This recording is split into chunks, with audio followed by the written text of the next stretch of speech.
মাননীয় স্পিকার, শিক্ষা খাতে যে বরাদ্দ দেওয়া হয়েছে মাননীয় স্পিকার, আমরা লক্ষ্য করেছি সেইখানে মাদ্রাসা শিক্ষা এবং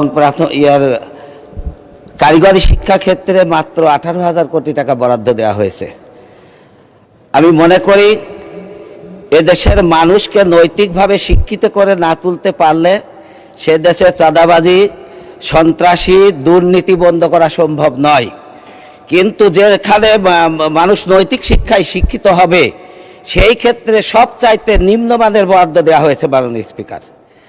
এই সাথে বাংলাদেশের এবতেদায়ী শিক্ষা ব্যবস্থার ক্ষেত্রে জাতীয়করণের কোনো বাজেট এখানে আনা হয় নাই, যার কারণে দেশে নৈতিক শিক্ষার মানুষ তৈরি হওয়ার ক্ষেত্রগুলো একেবারে সংকুচিত হয়ে যাচ্ছে মাননীয় স্পিকার।